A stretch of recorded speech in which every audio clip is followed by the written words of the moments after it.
What's up, my YouTube revolution? The podcast is ready, talking about Dying Light and the rest of Techland as a whole with the YouTuber BestGamerAli. That guy is awesome. I'm very happy I was able to actually do that with him. And just take note, everyone, I want to let you guys all know that I actually did that podcast all the way back in November, guys. So yeah, it is very late, but better late than never, of course. I really had a tough time putting together this podcast in terms of the editing because there was a lot of re-edits. There's times I had to reboot the editing, and holy, it was a nightmare. A 2-hour, almost long podcast. Time flies. This is my first time ever I was able to speak voice to voice with BestGamerAli, and just time flew, guys. And I had a blast talking with him. We had a lot of really interesting stuff to talk about. In particular, I would love to see a Dying Light television series and stuff. So, we talked about stuff like that. And this, since it was in November, late November, that was when Stranger Things, the series finale, was actually airing. And I was comparing the volatiles with, of course, the Demogorgons, because if you guys ever seen Stranger Things, you guys know what the Demogorgons are. They have a very similar shaped body. They are really tall. They also howl and stuff too. So yeah, that was just a little before, pretty much like about a day before Stranger Things season 5 started. So we compared some stuff with the Stranger Things and Dying Light, and I actually really wished that we got a Stranger Things event in Dying Light. But I know we never probably will ever have that ever because, Stranger Things is over, of course. I know they're going to be doing spin-offs in that series, but we're not trying to talk about Stranger Things too much because the part I'm trying to say, my favorite part about this podcast is what if there was a Dying Light TV series and stuff. If there was a Dying Light TV series, they probably would have to put so much CGI and effort and special effects, makeup, all that kind of stuff, costumes, to make the volatile costume for a Dying Light television series. So that's one of my favorite parts I was talking about in this podcast. I'm very sorry, guys, that it took a long time. I literally actually had to re-edit it 3 times and stuff. I wanted to make it into a documentary. I've actually done documentaries on this channel, guys. And this one documentary I did, it was for Mercenaries, guys. And I loved that documentary. I did a really good job on that. I wanted to make this into more of a documentary talking about Dying Light, Techland as a whole, so other stuff other than Dying Light, talking about the one of my favorite Western franchises made from Techland called Call of Juarez and all that kind of stuff too. I know BestGamerAli doesn't know very much about it, but I did speak to him about it, and it's pretty cool and stuff, guys.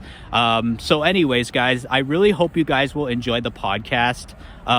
It will just be still image and all that kind of stuff. There's no video part of it. So anyways, guys, if you guys are going to listen to the podcast, if you're going for a walk, if you're doing anything, you're doing chores around the house, just listen to the podcast. I poured my heart and soul into bringing this out, and I knew I needed to bring it out and stuff because I have been inactive on YouTube, and I forced myself that I needed to finish this podcast before I do much other videos and stuff, because if I work on too much other videos, it probably would have sidetracked me from doing the podcast. But anyways, guys, I don't want to talk too much about it. It's been almost 4 minutes of me rambling and stuff. This is almost a two-hour podcast. So anyways, guys, we are going to check out the podcast now. I hope you guys really enjoy. Make sure you hit that like.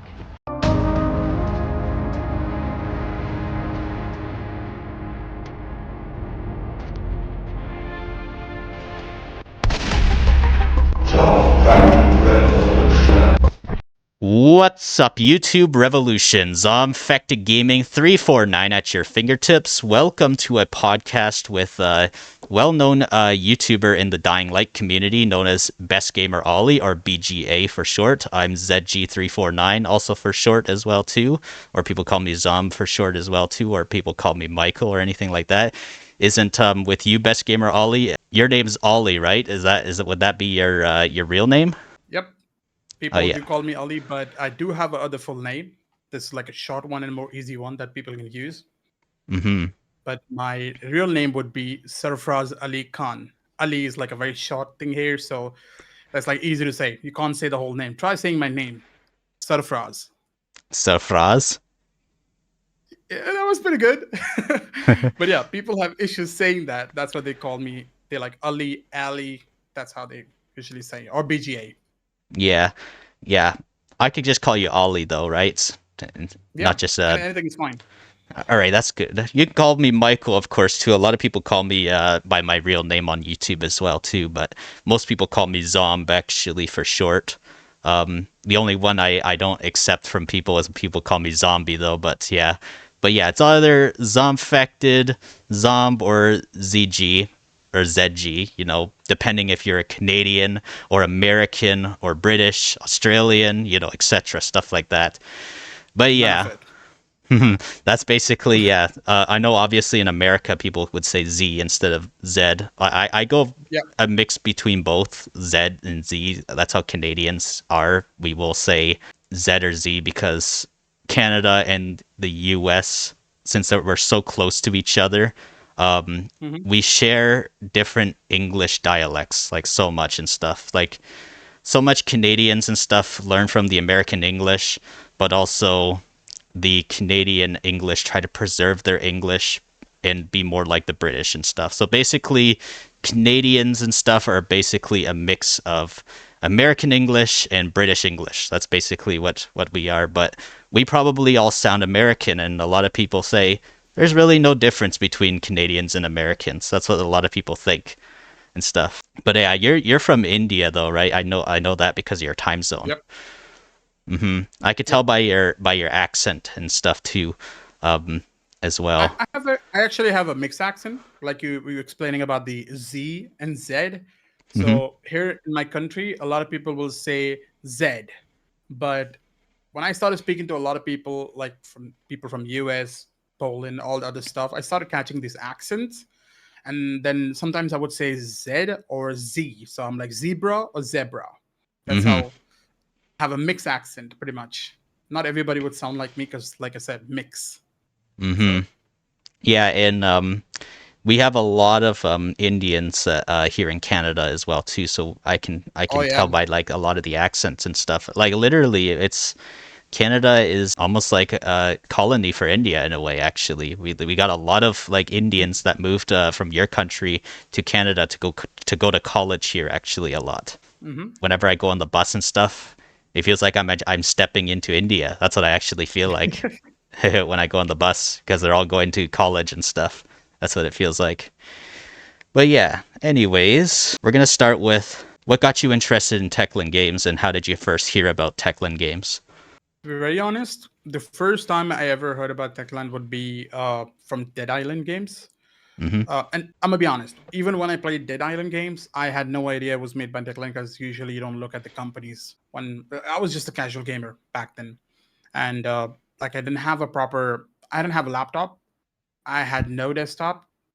So the only thing that I had when it comes to gaming was my phone, not technically my phone, but my father's phone. So I used to game there. I used to go to the cyber cafes, if you know that what that is. Hmm. Uh, so I used to go there for like a few hours, used to play some games and all that stuff. So I had a friend who back then had like this PlayStation.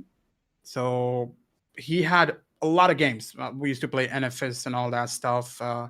And he also introduced me to Dead Island, which is something I really find interesting. I wanted to play that because I found out that you could play that on PC as well. I even asked my father to get me a PC. Well, I couldn't get a PC, but I mean, after doing like a lot of, I tried a lot. I got my father to get me a laptop. That's very nice of him. He got me a laptop. I was like I said, I was still in school, so he got me a laptop, and like I said, I had no idea about all these things, so I had no graphics card in a laptop. Life sucked, right? So I couldn't play. It was the only way I could ever experience a game would be through my friend or a cyber cafe. And I started playing Dead Island at his home. And eventually, years passed, and I used to play games with him. So just thanks to my friend who got me this, like got me into the zombie games and all that stuff. So we even played Resident Evil and all that stuff. But mostly, I was interested in Dead Island, obviously because of the whole gameplay, the co-op, and all that stuff. Eventually, after years, I got myself a PlayStation. Somebody told me get a PlayStation. That's way better. You don't have to worry about upgrading it. Games are optimized for it. Yeah, makes sense. I got myself my first ever PlayStation 4. So it was when I think it was in 2016, but before 2016, oh, I forgot to say about this. Shit. So back in 2015, when the laptop that I had no graphic card, I installed the demo of Dying Light. So there was a demo for Dying Light. I'm not sure if you were aware of it. It Oh, was a 1 hour yeah. demo I that you could actually play. remember it. Yes, back then I remember. I actually played it. Actually, I know that the full game came out first. I think it was, and then eventually I found out that there was a demo and stuff. And so I was like, let's try out this demo of Dying Light actually. And I wanted to see the differences between the demo and the original game. That was like back in 2015. I remember. I don't know if they have that demo on the PlayStation Store anymore. Possibly not. They actually don't even really do demos really all that much no more. They Demos still used to have it, be I'm pretty such sure. a huge thing back then. And I do remember you can play in co-op with your friends on the demo too. It was really fun actually. Yes. Like I actually It's a got very some interesting people into story. Dying Light through that demo actually. They were like, "This is a really cool Same. game." The thing is, when I was playing the demo, I first of all, it's very funny because I wasn't very familiar with all these things like gaming, online gaming.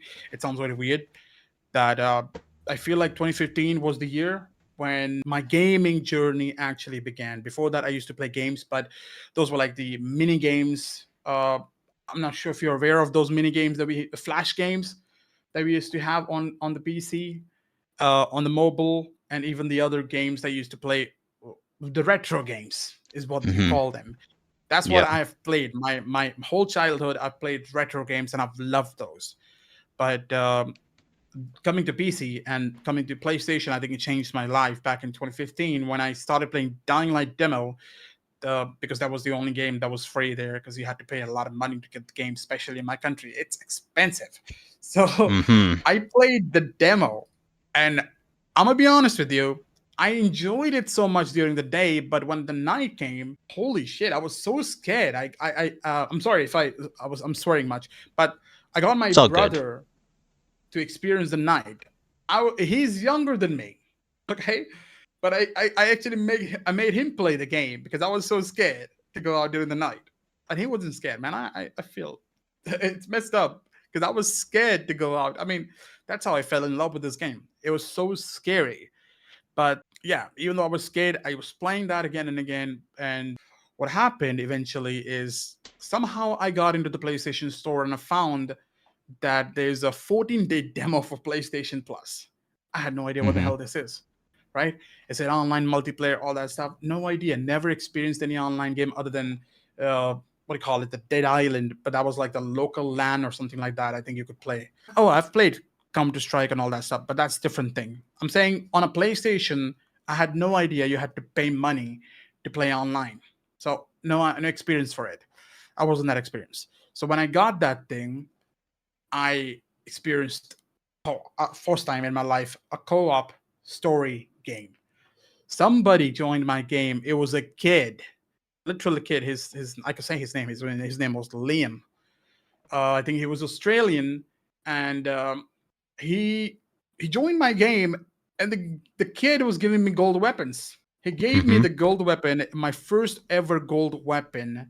It was called Skull Machete, and I was like, oh my god, you could get those things, you could collect these things. Me and him, we started playing the game, and I started making videos with him. My oldest live stream, which is currently private, is me showcasing outfits, weapons, gold weapon locations in a 1 hour session.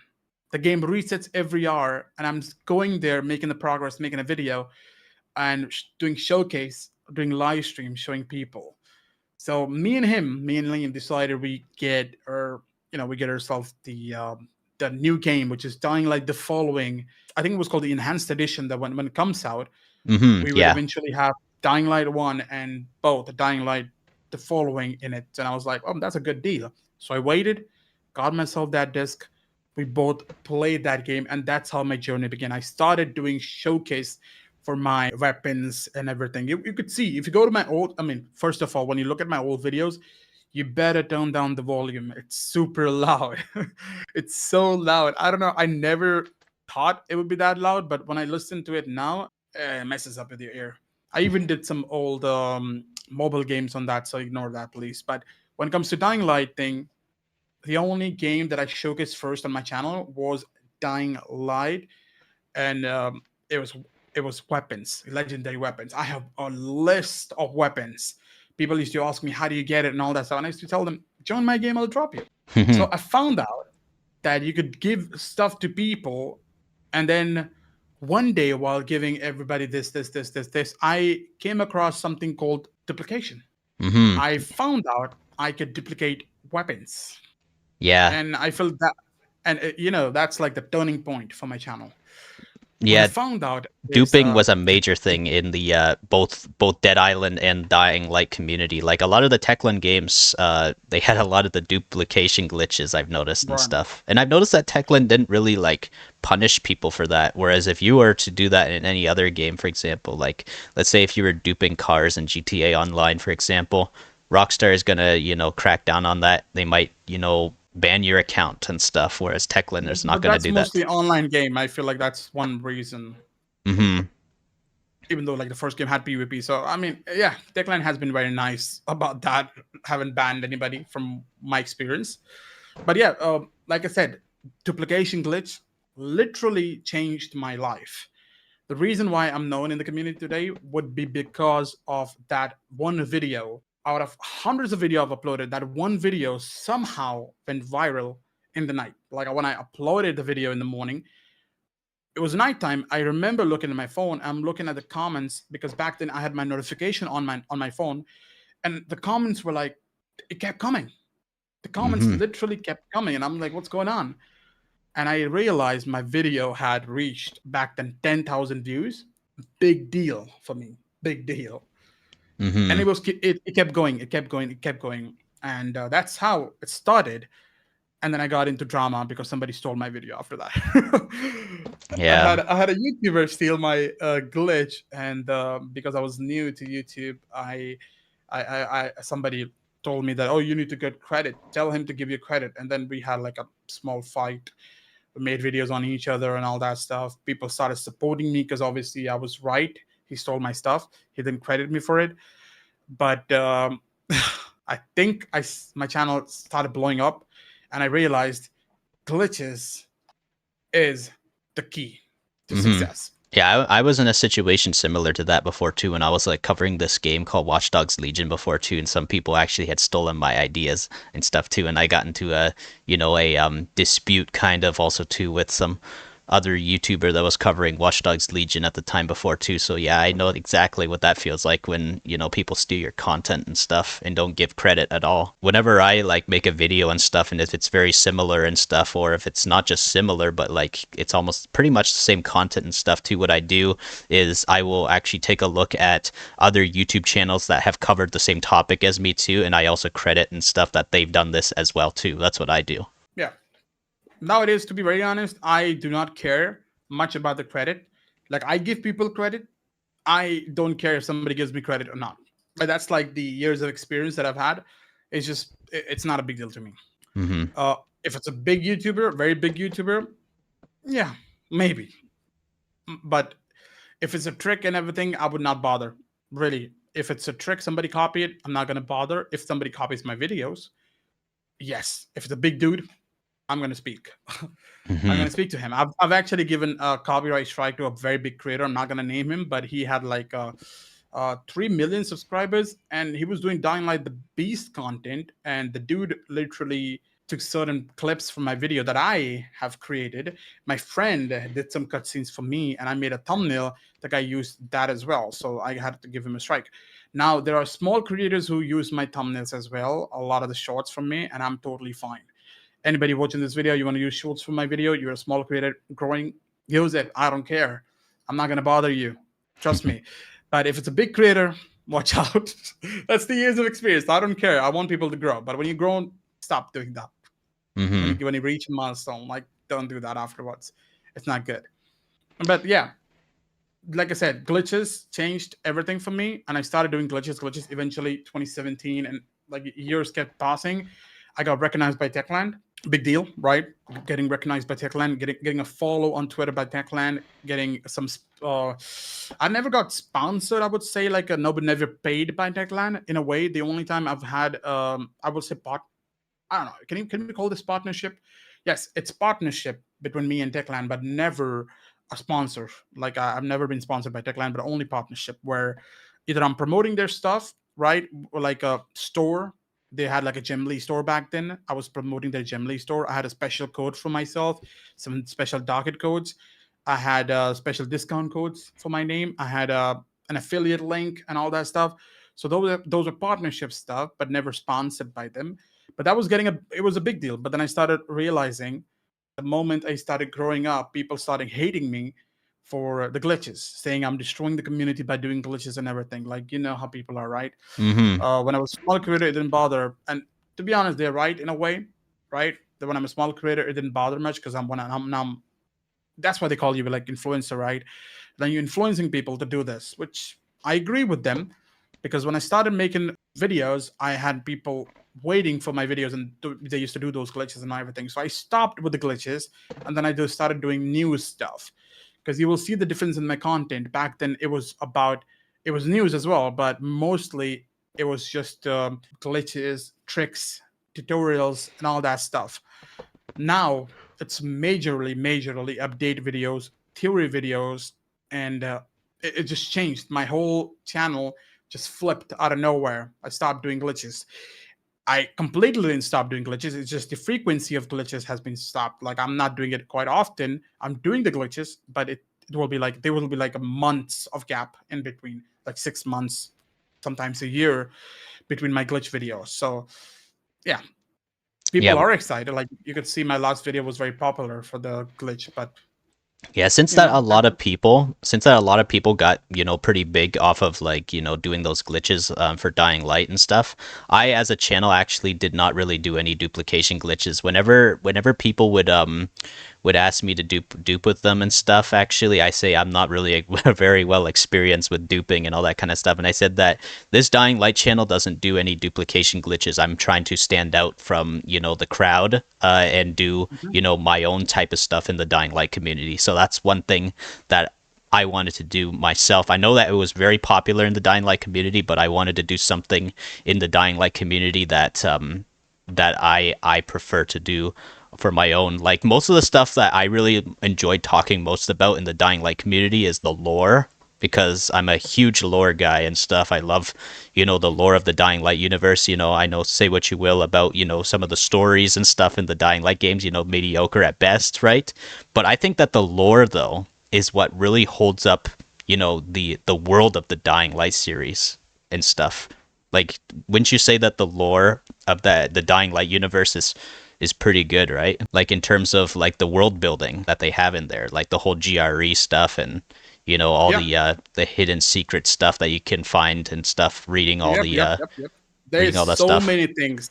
You're actually right. There's so many things when it comes to Dying Light lore. There's like a lot of things we haven't explored much. I'm not gonna say much about the Beast here at the moment because still new game. I'm pretty sure a lot of people haven't played it, so I'm not gonna give any spoilers for it.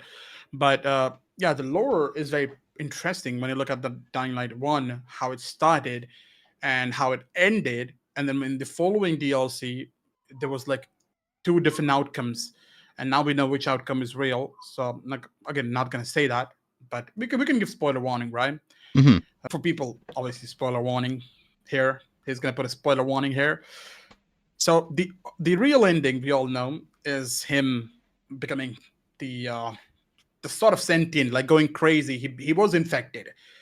He escaped out of the tunnel and then he went crazy and all that. There's like a very short sort of like a what happened to Kyle Crane moment in The Beast when you speak to Olivia for the first time. Not first time, in the safe house when she tells you to go and get something sorted, fight a chimera. Instead of fighting the chimera, you can go and speak to Olivia again, and she will actually tell you will actually tell her whole story to Olivia, and that's where you find out what happened to Kyle Crane, how he was abducted, and how Baron got hold of him. So it's crazy. The lore is really interesting. We even have sentient volatiles lore, which is crazy. Like you would look at the people, right? Like I'm pretty sure. Have you played the Beast?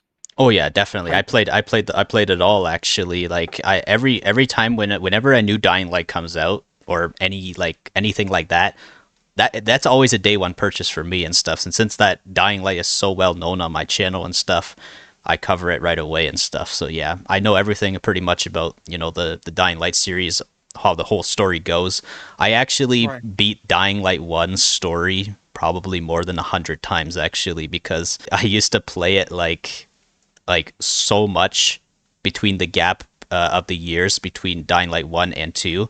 Like pretty much there are times and stuff where I would just speed run the main story and stuff after school back when the game came out, and I was able to actually beat the game like every single day actually. That's what it is.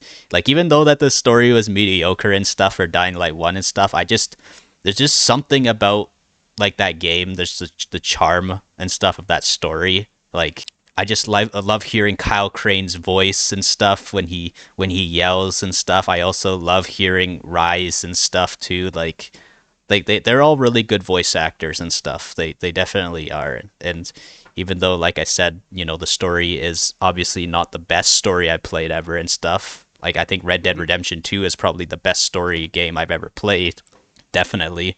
But yeah, there's just something about Roger Craig Smith and Jim Peary, of course, who played Rise. He's also in Red Dead Redemption 2. Fun fact: he played a character called Angelo Bronte in there. Really good actor, of Oh, course. And so yeah, I think that they're really amazing actors, and that's why I played the game so much and stuff. The only unfortunate part to Dying Light 1 is that they could have done so much more with Brecken. Of course, I really wish they did more of Brecken because I liked his British accent. A lot of people say that he's Australian, but apparently it says he's British though. Actually, yeah. He was British. Yeah. I know we kind of talked about this a little bit before I started recording and stuff, but I want to tell you about how I started with Techland. In 2009, Call of Juarez Bounded Blood had come out at that time. It was July.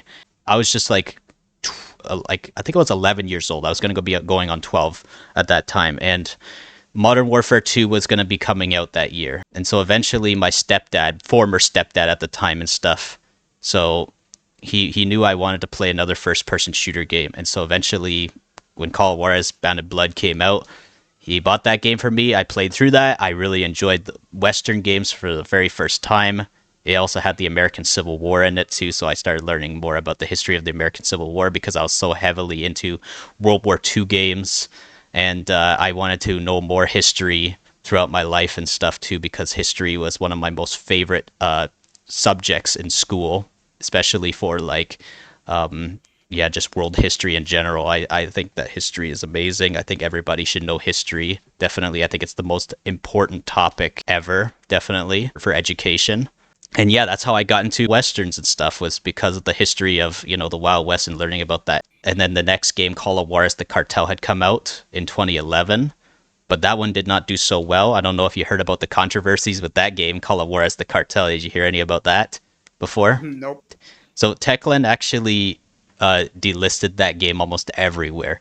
It's really rare to find that game now, and the reason why Techland had done that is because a lot of major controversy about racism towards Mexicans in that game, and also not only that too, but Ubisoft had also rushed Techland to get that game out by the summer of 2011, and both these games, Call of Juarez The Cartel and Dead Island 1, were both being developed at the same time. And I can definitely tell you that 2011 was definitely not a good year for Techland because of being rushed by the publishers.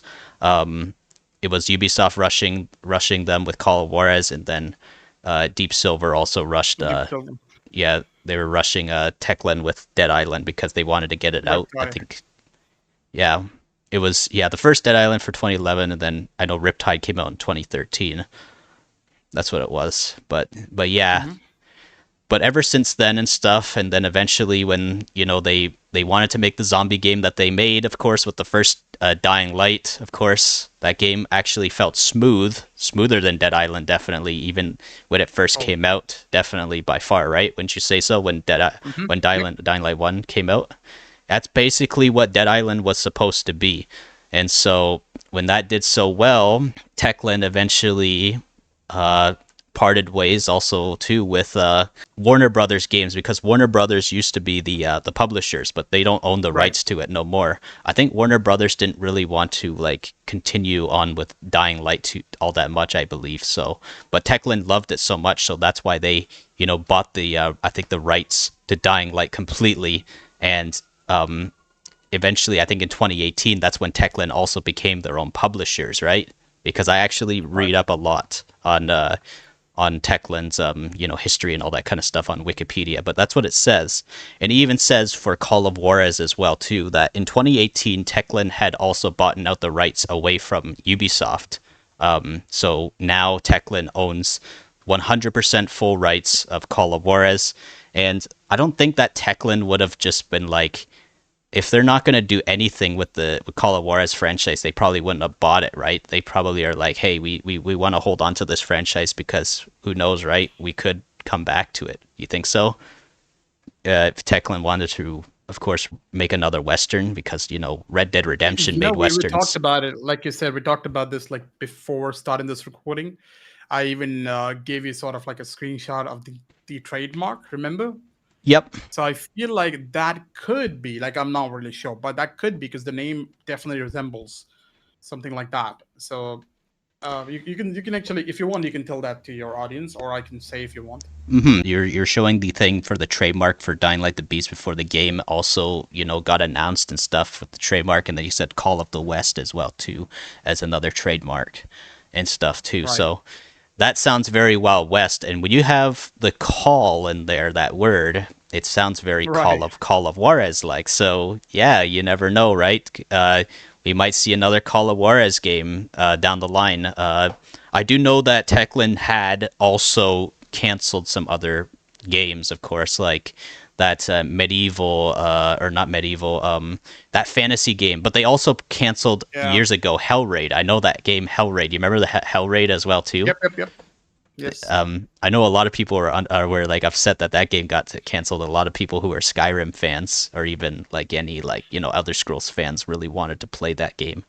But yeah, I think it just goes to show you. I think Dying Light is a lot more important to them, and I think that since that Dying Light 2 was in development hell during the time with some of the falling out with Chris Avellone and all that kind of stuff, they needed to focus a lot of resources into, I think, Dying Light 2 and get that game out eventually, because a lot of people were really wanting the game to hurry up. Like, there were so much people that were like, what's going on with Dying Light 2 and stuff. And so I think that made Techland be like, oh yeah, we got to cancel some other games because Dying Light 2.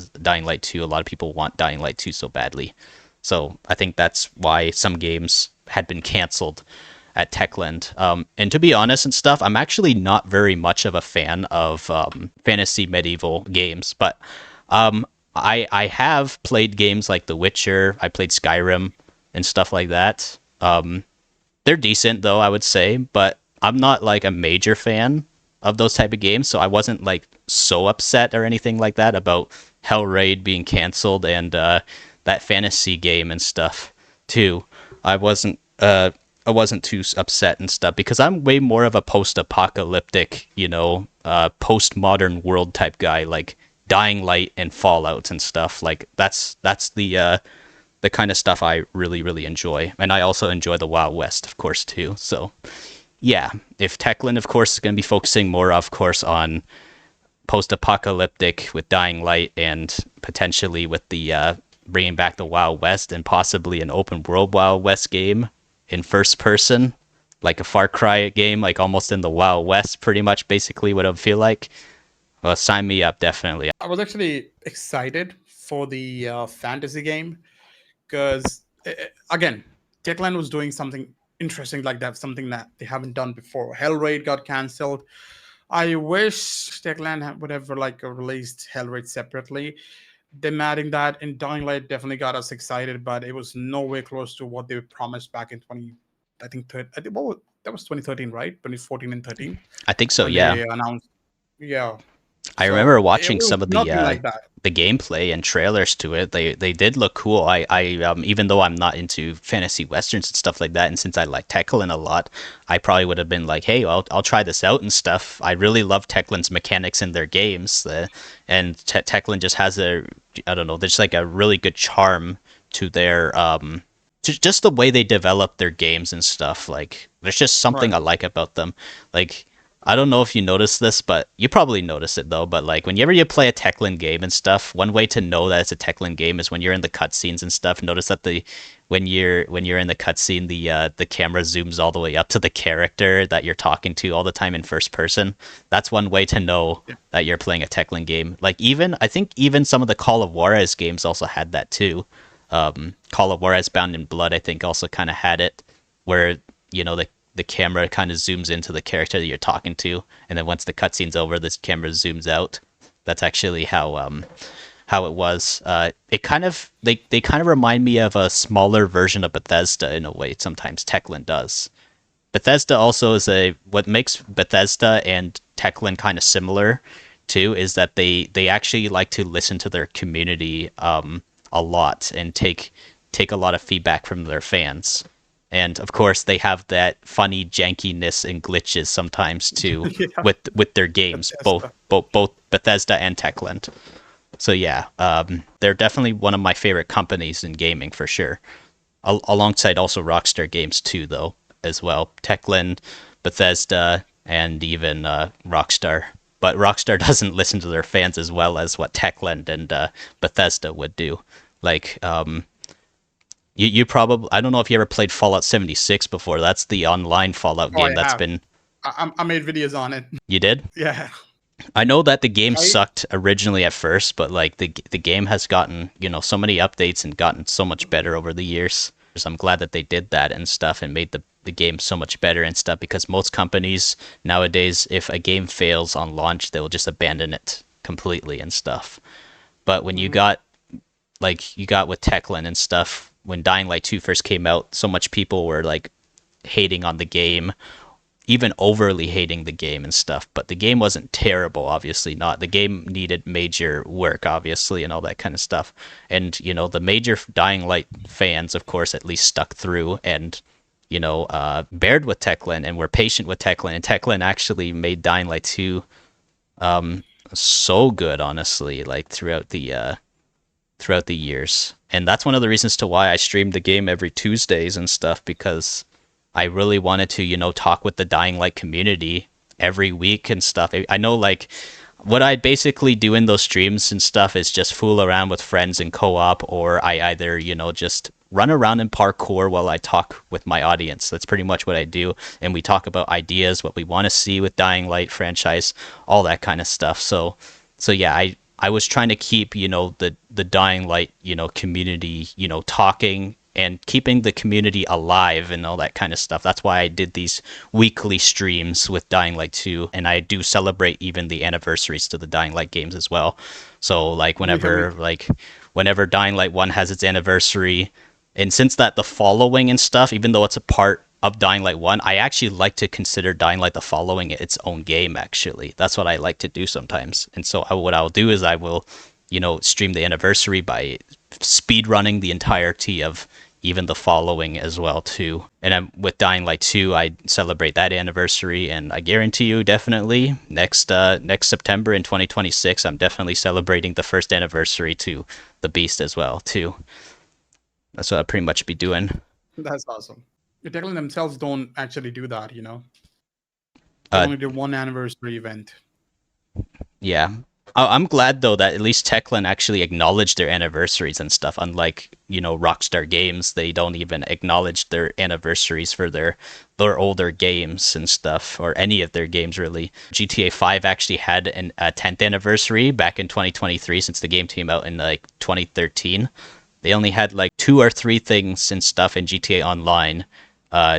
Just for its 10th anniversary, and a lot of people said it was like the most lackluster 10th anniversary to any game that they have ever seen.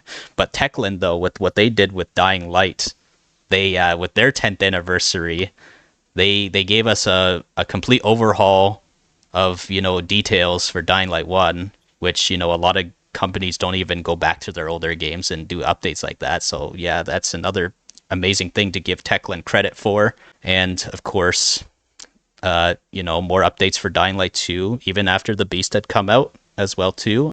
So yeah, they did a really good job on the 10th anniversary celebration throughout this year. I'm pretty happy with that. I'm happy about the soundtrack enhancing that they did too, remastering the soundtrack. Like that was amazing. One of my favorite things about that too is the pit fight as well too. I love the pit fight soundtrack in Dying Light 1 when Rise throws Crane into the pit, and the soundtrack is even better than what it originally was. It always was so good and stuff, but like the remastered version of the pit soundtrack is so good. You heard it before, right? The remastered version of the pit. Yeah, I made a video showing all the sounds that's been changed, all the music. Yeah, that was pretty good, and I also really enjoy the new ambience as well too. The new ambience soundtrack. There was a part and stuff where I actually thought that that the music was actually reacting to my parkour actually, and that was actually in one of my shorts. Some people thought the same thing. Like as I was running and then the music was picking up, I was like getting so excited. I was like, wait, no way, they actually added parkour music to this. And then after I realized that the music kind of like, slowed down even though I was still like running, and I was like, oh, okay, so that's not reacting to the parkour, but hey, it actually, it went well with the running. It was pretty cool. And yeah, that was one of my most popular shorts, I think, of this year. And one of my also most popular videos too, when the retouched update had come out back in June, I think it was, of this year. When I did a review on it, it also got some pretty good views. So I was pretty happy about that. Whenever like a Dying Light game or anything like that gets like a pretty big update, that's usually when my channel starts to pick up in views and all that kind of stuff. But like whenever there's not any Dying Light content coming out, when it's kind of radio silent for any Dying Light update and stuff, I just mainly stick to uploading a lot of other video game stuff, because like I said, I'm a variety channel. I cover a lot of different games and all that kind of stuff.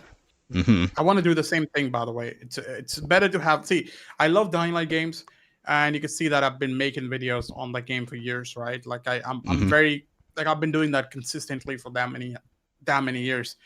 I want to do other games too. Like if you go to my Steam, you look at how many games I've played. There are a lot of games in my library. I've played other games as well, but when you look at the library, you look at my games, you will realize 90% of my games I haven't even installed. I have not even installed those games. Talk about launching them? Nah, haven't even installed them. How would I launch it?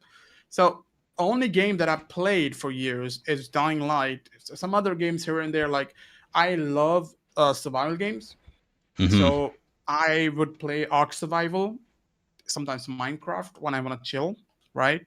So usually it's Ark Survival that I love to play. Then I play other games like Valorant, sometimes Overwatch too. But those are games like I play. But on my channel, I don't cover these games. Like there are other games I want to cover, like Ark Survival, all that stuff. There are other zombie games that I want to make a video on. I've done Dead Island games, Dead Island videos. But there's a reason why I do Dead Island is because we sort of have the same audience. Like Dying Light and Dead Island have like same audience, right? So when I make Dead Island video, I know my Dying Light audience is going to watch it. But when I'm making a video that's not familiar to my Dying Light audience, no one's going to watch it, right? So it barely gets any views, and all my work literally gets wasted. And that's why it's always best to have multiple games on your channel. And I want to do other things, because then you literally get burned out, right? I have 4,260 hours in Dying Light 2, 4,000 hours in Dying Light 1, almost 550 hours in Dying Light the Beast, more than 1,000 hours in Dying Light Developer Tools, 4,000 hours in PlayStation Dying Light, and a few hours in Xbox. So you can see how many hours I have in just one game, one franchise. Oh yeah, right. The same goes for me. I have thousands of hours even on Dying Light 1 myself, actually, on PlayStation. Like whenever I go on the PlayStation and stuff, there's this thing where it says top 3 most games played, and it says Dying Light 1, and Dying Light 2 is also one of them. So Dying Light 1 and 2, I think, are top 2. Number three is actually GTA 5 actually, and then I think number four is one of the Watch Dogs games actually. That's what it is. So yeah, Dying Light and GTA and Watch Dogs. Red Dead Redemption 2 is also on there as well too. So yeah, mostly Techland and Rockstar games are the most games I play and stuff. Um, used to be Ubisoft games as well too, but back when Ubisoft was a good company doing like some really good stuff, like obviously with the Watch Dogs games, but I don't really like Ubisoft no more, especially what have become. And I'm really glad that Techland, took the rights of Call of Juarez away from Ubisoft because I can't see Ubisoft making a Call of Juarez game and doing its justice actually. So yeah, that's what I'm happy about for that. I want to give you something like when we talked about how many hours we have in a game. Do you know about this guy? I'm not sure if you know about him. I'm not gonna say his name, but he's one person and the only person I know who plays Bad Blood, Dying Light Bad Blood on the daily basis. The dude has 2,630 hours in a game that that haven't seen more than one player in months or years. That guy just plays that game all alone, and it's an Hmm. online game. Oh yeah, yeah. I actually did see some people actually playing Bad Blood actually. Don't remember their names or anything like that, but like I actually really wanted to play Bad Blood. I actually don't really like Battle Royale or anything like that, but I think Techland's, spin on the on Battle Royale with that was actually unique and it wasn't like any other Battle Royale. So I actually liked that. I think that was cool. Oh yeah, it was a fun I would say game mode. I definitely enjoyed that game. I played it in the beta, and I was expecting few updates on it because they actually had a roadmap for it. I'm not sure if you know this. They were going to I add a heard about, female yeah. character. Yeah, they were going to add a female character as a playable character, and I was like, that's the first time, and everybody was excited. We were supposed to get a new map and some other things, but they just freaking abandoned it. What's the worst? The only thing I hated, like this is the first time I ever hated anything that Declan has done. Why they never told people that they abandoned a game? There was no update. Techland Twitter page literally said nothing about it. They had a page specifically for Bad Blood. They said nothing about it. It's like they just sold this game to people for $20, and then one day decided, no, we're just gonna turn it off and What not gonna update it anymore, and then it's gone. wasn't like when Bad Blood when it was gonna get out of beta, it was supposed to be free. I think I heard people say, right? Yeah, It was so. The thing is, if it was actually to come out of beta, it could have been something free on the PlayStation Store and stuff too. That would have been really cool. A free Dying Light right. game, like that would have even sparked the franchise even bigger into the mainstream and stuff because I think People Dying Light loved should it. be more mainstream to be honest. And this is one of the reasons why I say this and stuff too because before I started this recording and stuff we were talking about and stuff the Game Awards only tend to focus on what's more mainstream, not what about what's Right, right. popular or anything like that. They only focus on what's mainstream. They never want to nominate Dying Light for anything even though there's a lot of people that praise Dying Light for how amazing it is and stuff. So yeah, Bad Blood, I think it would have been cool, but I think one of the reasons to why Techland probably might have abandoned Bad Blood is because there was so much clout chasing out there and constant like just chasing trends with battle royale and all that kind of stuff. I heard some other people talk about this too and stuff because there are some people that say, "Oh, I don't care about battle royale. I don't really care about what Bad Blood. I'm glad they focused on Dying Light 2 and stuff." They said they like those type of games more. They don't want Techland to follow like what Fortnite is doing or Call of Duty Warzone, PUBG, Mhm. stuff like that. So yeah, would you at least give a little bit of credit though, like to Techland or something, for not clout chasing and like giving up what they were originally about to become, like the mainstream, like everyone else and stuff? That's basically becoming a sellout. But at the same time, though, I think that Bad Blood should have, been something that that should have fully released. Actually, definitely, I agree with you definitely on that though. With Techland not saying much about it, why they abandoned it, or they didn't say why they didn't say why they abandoned it or anything like that. But yeah, do you think that could have been like a factor in there though? Because it seems like Techland, they don't want to be like everyone else. They want to be their own unique thing, and I'm happy about that, right? So it's always good to be yourself. You don't want to like follow other people, right? Exactly right. You're right, but the thing is, they definitely did follow others. That they followed the trend. I remember there was one interview where they talked about this. Like, this was a trend, right? Everybody was making a battle royale game, so they just wanted to try something like this. And Bad Blood was basically an experiment. What's Hmm. worse is I'm fine with the experiment if it was free for everybody else, but that was $20. And again, it's coming from somebody that never paid $20 for that game because I got keys free from Techland. And not just one, I got multiple keys for that game, and I gave it to a lot of people in my community. So the thing is, I got it for free. So I should not be the one complaining, but I am because I know a lot of people bought it. They were blood bucks or bad blood bucks, something you could buy like microtransaction currencies you could buy in the game. I have people that spent hundreds of dollars in that game, bought skins and everything. There are a lot of people that have a lot of skins there. It's just the game got abandoned, and they said nothing about it. They were updating it. There was a time when they were updating it and adding a lot of stuff, and I was making videos, and they were talking about it and everything. Then one day, it's just completely gone. Like, at least the people deserve to know that you were going to quit this game or not do anything about it. Like, we waited years for them to say anything. Eventually, what happened is they made that game free, and you could claim it from their website. Now that feature is also gone, so you could nobody could claim that game anymore. And now I'm not sure how long the service will be up, because I'm pretty sure it will be gone. Because there's literally nobody playing it except one or two person that I know personally that play this game on the daily basis, and the only thing they do is go in the lobby, fight, and that's it. Like, it has a great concept. Screw the battle royale thing, okay, for a moment. The game has a PvP, player versus player battle, And and it PVE as was well too. right, but it was so good. Like, that worked for it. Having that separately, I made it. I actually said this in a video. Dying Light 2 could actually benefit from this. They can have a game mode like that instead of having tower raids, because I'm not a fan of tower raids, and I'm very honest. I don't like tower raids. When I play tower raid with friends, yes, but after an hour, we both get bored. We're done with it.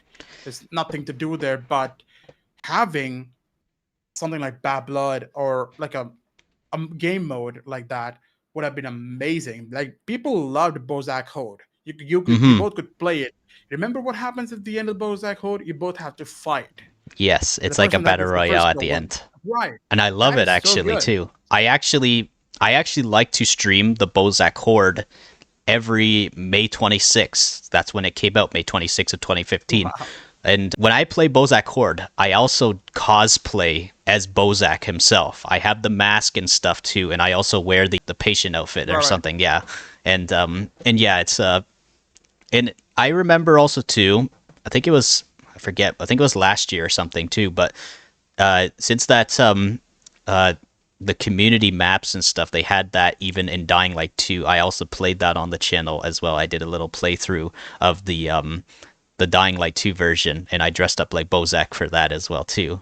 And I had a blast with it. I definitely got to admit. So yeah, I actually really love the whole community map stuff and the community mod stuff that they have even on console now for the game too, because I mainly just been playing Dying Light mainly on console and stuff. I barely ever played Dying Light till this year on PC, because this is actually the PC I'm talking to you on right now is the PC I got this year. I didn't really become a PC player till this year. I had a PC as a kid, but it was like a potato PC back then and stuff. So, I actually am not the best with computers and all that kind of stuff. But that's one of also the reasons to why I never played Bad Bloods, because I never owned a PC. That's why I was like, dang, why can't I play Bad Blood with all these other guys that are covering Bad Blood and all that kind of stuff. That's another reason to why also too. Maybe it also took a long time for my channel to grow as well too, because I wasn't always just covering what everyone else was covering in the Dying Light community. Like I didn't cover the duplication stuff and glitches, and I didn't cover Bad Blood when it was more trending in the community as well. I just mainly wanted to focus on my own type of stuff in the the Dying Light community, because I wanted to be myself and stuff, because I didn't want to like just be like everyone else. That's what it was. Yeah, that's actually a good decision. Never copy others. Just do your own unique thing. I mean, like I said, you could be a creator like that have been making content for like 10 years, 15 years, 20 years. Doesn't matter. But eventually there will be a time when you make that video. There will be a video that will just go viral. That'll work for you, and then you will actually meet the right audience. Hmm. But yeah, So anyways, I also really wanted to finally now to speak about this actually now. Dying Light 3, like a wish list and stuff and ideas and stuff. So oh boy. what do you want to see with the third installment in the Dying Light franchise? And when do you think we could expect a third Dying Light game? Okay.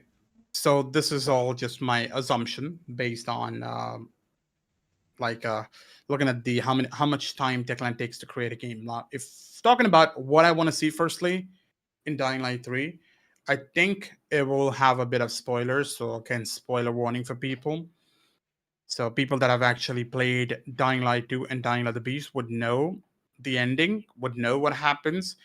And there was eventually a leak back in 2024 and 2023. It actually 2023 that leaked the whole story DLC. That had something about that, right? There was like a hint about what's going to happen in the future, and I feel like that could happen, considering that everything that got leaked in that script pretty much happened. It's just the roles were reversed. In that script, Crane was the beast, but here it's Aiden, right? So the same script, it's just the ending has them hunting GRE. In that script, it was Crane that goes to Japan, right? And he goes there for the hunting of GRE. He goes to Japan, he fights them.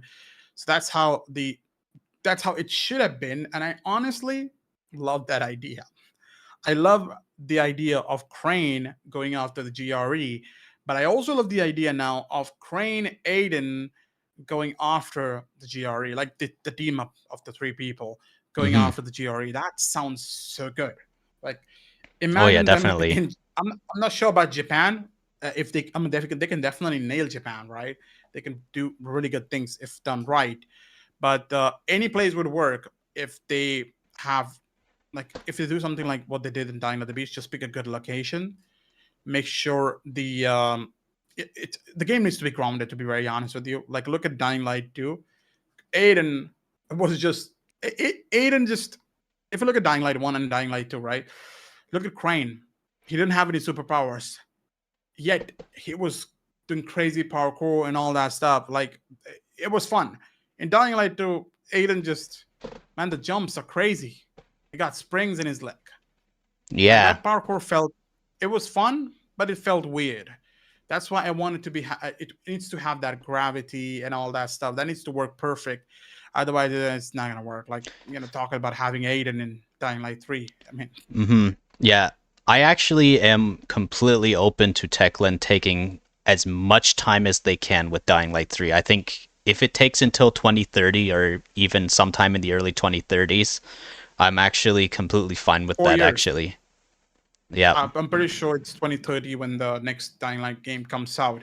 Considering that now they're going to be supporting Dying Light the Beast and Dying Light 2, and it's about to be 2026. So give them at least 4 years, considering that they will announce the game in the next 3 years or 2 years, and then they will delay the game. I'm so sorry. Hmm. They will delay the game. That's going to happen. Okay, that's going to happen. There's no Hmm. way they can avoid that delay. The delay will happen, and then eventually it comes in 2030. Hmm. So Yeah. One thing that Rockstar and Techland have a lot in common is they both delay their games, and delay the also games. they take a long time to release a new game. But Rockstar takes longer, obviously, than Techland. But But At the games least are with bigger. Techland though. Yeah, yeah, definitely. Their games are like multi-billion, whereas Techland's is only just maybe a multi-million, maybe, right? That's pretty Mhm. much what Yeah. it is. So yeah, but yeah, I know I've heard a lot of people say this too, but since that we're talking about that the Beast could be setting up Dying Light 3, of course. Would you Mhm. rather have a Dying Light game that takes place after the Beast, or would you rather have a Dying Light game that goes back to the past, like and be more like Dying Light 1 and stuff? Because Dying Light 1 was set before the apocalypse. It was set during the Haran outbreak in the Haran exclusion zone where the rest of the world was completely fine. But we also had the events called the Fall as well too, which is 15 years before the events of Dying Light 2. And having the Right. Fall as a Dying Light game would be interesting and stuff too, because in Dying Light 2, the infected, the zombies, they're basically everyone's used to them and stuff because they've been dealing with it for so many years. But whereas events in Dying Light 1, the zombies are more the fear and stuff because it's a new creature and a new world that you have to adapt to and stuff. And that's what a lot of Right. people are saying and stuff, that they want the zombies to feel really scary. They don't want them to feel like how they felt in Dying Light 2, where everyone's just so used to it. And that's why the humans were mainly more of a major focus in Dying Light 2. But what do you think of Mhm. this idea, though? Because I think Yeah. it was 2021, right? In 2021 was the year the fall happened. So what would you think of a Dying Light game being centered around the fall and stuff? And we play as some like person that has barely any combat experience, but he has to adapt and eventually become very combat ready to deal with stuff like this for like a Yeah. very horror You reminded me of experience. something. You reminded me of a few games that I've played in the past. Especially one game is Resident Evil. Yeah, Raccoon City, So like, right? yeah, yeah. So definitely, I love the idea. Like, what? I mean, that would be awesome. Imagine a world that you see fall in front of you. Crazy. It sounds so good. Definitely, and they can also tease Crane at the end, like showing how GRE is doing all that business and all that stuff. That could be there, and it could be done if done the right way. It could be way more successful than what we have right now. But at the same time, I would love a Dying Light 3 that is focused on the future of what happens afterwards. At the same time, what Techland could do, right? This is like an idea that you just gave me, A right? prequel spin-off, right? Right. They could do that. They did one. The Beast is technically that, right? Not a spin-off technically, but the Beast is a separate game, right? They could make a separate game like that, or if they want, they could just no. Technically, an expansion would not work, but they can have a DLC for the Beast, or just a separate game, their choice. But they can have this prequel before the events of Dying Light, before the fall, technically, to pretty much show how the world changed Mm-hmm. and how the creatures came to life, how everything changed. Like it needs to be a version one of the zombies. Like we've seen the zombies of how they are after they fall. Like we want to see how they change, right? Like that Mm-hmm. would be different I want to see during the something almost fall. like something similar to the Black Monday bombings and stuff. I want to see Right. exactly something like that and stuff because that was considered to be something very similar to Nom actually in a way. Like you remember what was his name again? That PK major. I forget. Not Major Matt. No, no. I think he's a lieutenant actually. I don't know why I forget his name, but he was saying that he was saying that like The the guy who dies. yeah, when the Black Monday bombings were happening, he was saying that it was like Nam in a way, like Vietnam, because in Vietnam during the Vietnam War, since I follow up on a lot of history and stuff, when he was talking about this, Mhm. I immediately knew what he was referencing. He was referencing Agent Orange, and so chemical warfare was a thing in the Vietnam War as well too, which was the Agent Orange. They were using Agent Orange chemical bombings to bomb the jungles and stuff to reveal the whereabouts where the Viet Cong were hiding and stuff. And so that's where that reference was when that PK lieutenant said that and stuff, and he was saying that the that when they dropped the bombs, they said they were they're bombing us like we're the Viet Cong or something, or like we're in Nam or something. That's what it I was. can't remember the name. Who was it? Was it Ro or was it the girl? Oh, Lieutenant Rowe. Yes, now I remember. Ro. Now it's like for some funny The reason, yeah, ragamuffin. I keep forgetting some of the side characters' names sometimes, especially when It they happens. kill off when Remember they his get killed music. off. Hmm. Remember when he was singing next to Lawan? Yeah, You're my ragamuffin. yeah, I remember that. Oh, I love that character, by the way. Yeah, He Lieutenant was Rowe. very nice. Yeah, Yeah. I wish he actually survived longer. Actually, he got killed off pretty fast. Actually, One of the too. reasons I didn't like Dying Light 2, they pretty much killed everybody. Like, I don't know, it's just they want us to cry every single time, like killing people. Like, I'm not gonna cry. It just feels so repetitive. There's so many things Dying Light 2 did wrong. One of the Hmm. reasons why I don't like the game is because of that. Killing every character like every single time. Aiden getting punched just made no sense. Like, what's happening? Yep, I know they changed that, of course, to making Aiden Yeah, dodge now, which yeah. a lot of people found that so annoying when Aiden got punched. I remember that. Like every single time dude gets punched, like, come on, dude, duck. You know it's gonna come. Like you are expecting a punch now. Come on. Yeah, It's happened so many times. I've seen so many memes and stuff where people are like about they were like, oh, so Aiden's all calm in the cutscene and stuff, but when you have like a modded weapon and stuff, and then after he gets punched and then he just one taps them with the modded machete. Oh man, those were hilarious. Did you see any of those people memeing that? It's like oh, I have. Aiden is he's so nice and all that kind of stuff. But when you get on his bad side, he will slice you up like in an instant. I Yeah. used to share some memes myself on my community post, even about Aiden getting punched so many times. Oh yeah, I like Crazy. those. I remember seeing a lot of those. I actually saw your recent community post from like a week ago. It was pretty funny too. Oh, The one about dying I'm like dying two in like the you now. beast. Yeah, Yeah. Look yeah, at me. I'm dying like. mm-hmm. I found it funny. It Yeah, was posted by a creator. I think it was shared on Twitter. So I was like, oh, that's funny. mm-hmm. But yeah, so if they were to do a Dying Light game though, that's a prequel set before the events of Dying Light 2, but set after the events of Dying Light 1 and set during the fall and having something similar to like the Raccoon City outbreak and Resident Evil, this I think this is a really cool idea, like the name for Oh yeah. this. Imagine calling it Dying Light the Fall. Imagine that. Hey, that sounds good. Dying Light the Fall, yeah, that Yeah, sounds yeah, pretty that good, sounds yeah. good. Yeah, so like if That Techland was to actually come sounds up with something like that before Dying Light 3, I think that's an amazing idea. Especially if we're potentially going to get mobile games as well too. I don't know what type of mobile games would work for Dying Oh, Light though. But you know, we were going to talk about that, right? Because that game got canceled, and you talked about that. That's one of the topics we were supposed to discuss in this video, right? mobile games? The- Yeah, the mobile game that got canceled recently. Not Oh, recently. It got canceled a long time ago. We got an article recently about it. Yeah, Dying Light Hellrunners. Dying Light Hellrunners. That's funny. I never heard of that actually. I'm surprised I never heard You of never that. heard? Oh my god. Okay, let me tell you. So basically, before Dying Light 2, they had an idea of making a game similar to like. Have you played Vector on the mobile?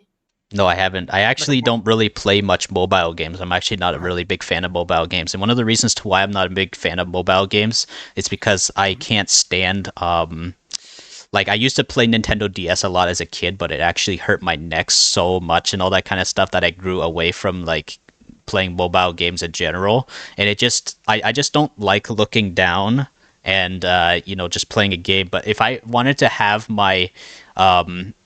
really wanted to have my like posture good and stuff, I have to put like, my game in front of my eyes and stuff, like the mobile game, like to put it up, but my arms will get it will get tired, of course, having them up, of yeah. course. Like, you know what I mean, right? Like mobile gaming can really like, mess with your neck. And I value my neck's health and stuff, especially since, I'm still young, obviously. I'm in my like late 20s, obviously, and stuff, and I don't want to like, ruin my neck posture, especially while getting older and stuff. So yeah, that's why I'm not a major fan of those type of games. I either will play a game either on console or PC. I like it when I have a screen, of course, in front of me, and I can sit up straight and just game and relax like that and stuff because I value my Okay. posture and stuff. So yeah, that's probably why Right. I didn't hear about this mobile game for Dying Light. And even if Dying But Light gets I'll mobile tell you. games, I might not probably play them though. But listen. Now we have an option to play these games on PC as well. So Vector, the game, can be played on PC as well. Uh, the thing is, the reason why I mentioned it because Vector is a game where you have a guy running, um, uh, and there's somebody chasing him, and he just jumps here and there. He does parkour, right? So it's a really good game. If you love parkour, I mean, you're gonna enjoy that game. You can play it, like I said, on PC as well to just experience it. And Techland was going with an idea that Dying Light Hellrunners would be something similar like Vector, but the execution, they when they tried it, it just didn't work. Right? They were trying to fit this. Some I don't know why they were trying to go this, trying to fit this in the lore, but it could have been a fun game because I'm gonna be honest with you. I've been working on a project of my own. Mm-hmm. Now I can say it because it doesn't really matter. Because I was working on a project of my own that was similar to Vector, and I thought, what if we have a game that has Haran, and we have a guy running like Vector, and then like doing parkour and everything. You have zombies and everything. What if you kill those zombies? You collect some resources, and then you can send those rewards as a docket in your game. So it's similar to like the Dying Light companion app they had back in the days. Yeah, I But remember that. I that used to use that actually a yeah, lot. I'm sad that they but there actually was like got nothing rid of fun. that. But in the app there was nothing crazy that you did, right? It was just like you Send send out the survivors. survivors. Yeah, I Right. remember that. But here, imagine you're just running around, right, fighting zombies and all that stuff. Obviously, it was like a 2D thing, but if you look at Vector, you play the Vector, you're gonna enjoy that game so much. So having something like that, I was working on a project, and then I found out 2 weeks ago that they actually had something like that planned as well. It's called Dying Light Hellrunners. It just got cancelled, and then they worked on Dying Light too. Hmm. Yeah. Well, all right. I'll send you the article, by the way. All right. Sounds good.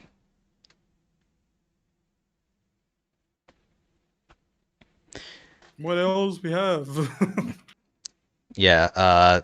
I'm trying to think of some sort of like more wish list ideas for Dying Light 3 as well too. That's what I'm trying to do.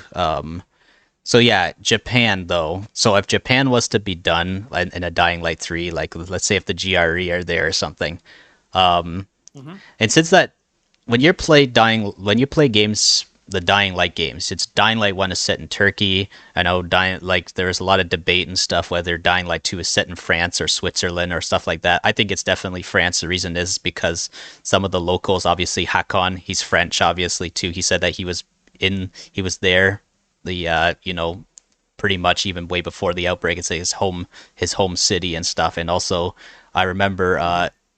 what was his name? Juan Rayner and stuff. He was with this one French woman as well too. You remember her as well too? That she, that, I think she probably was a native to Villador as well too. So I think this definitely confirms that Villador is definitely it's definitely a fictional city in France and stuff, just inspired by so many European like other Right. cities as well too. So yeah, I think I'm right on that and stuff. And Villador, the name of it also sounds very French too. Like it just sounds. So if you were to say Villador, probably with a French accent, it'd be like Villador. Like that sounds very French. Actually, it definitely does. I come from obviously a country of plenty of French and stuff. Canada's second language is French, so that's why I definitely deeply believe it is France and stuff. But yeah, Dying Light 1 is clearly Turkey and stuff, 100%. It's it's apparently based on Istanbul, right? That's what Haran is based on. The fictional, Turkish city, and that's based on Istanbul. But my one friend, this is a YouTuber. Hello. Hello? Yeah, I'm here. So my one friend, Hello. you still there? You hear me? Hello. You hear me? I hear you. Hello? Hello? Yeah. Something's wrong with your internet, probably. Hmm. That's weird. because your voice keeps coming and going. My internet's working just fine. All right. Can you hear me now? Yeah. All right. Is it good now? Yeah. All right, clear. All right, that's good. Yeah, I hate when that happens. Sometimes I guess that happens, but yeah, what I was saying was, my friend, this one YouTuber, his name's The Professional as well too. He has only played Dying Light a little bit, but when he usually tends to look at, like, let's say if a video game is set in a different country, for example, but most of the people, like the residents, are all speaking English and stuff. He says, why aren't they speaking in their native language and stuff? So this is one of his little nitpicks and stuff. And his little nitpicks about Dying Light was, why aren't the people speaking Turkish in Dying Light and stuff? And this goes to You bring picked me English language. this goes to bring me also to if there was a Dying Light game that was set in Japan, of course. Do you think that pretty much all the Japanese citizens would just be speaking?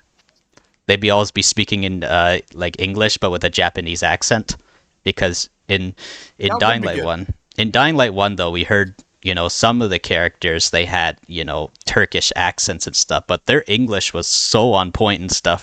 There was never a single person in Dying Light 1 that was like, I don't understand English or anything like that, or what does that word in English mean? Like, Look at Jade. Jade had accent. yeah, she had an Raheem had accent. Yeah, Brecken also had an accent. And also, don't forget this, because technically it's the end of the world, right? Like the humanity going extinct, the fall happened, all that stuff. So there's people from all different places, right? It's not just one people from, let's say if it's based on Turkey, not everyone's going to be here Turkish, right? You got people from all over the world. That's why the accents are like that.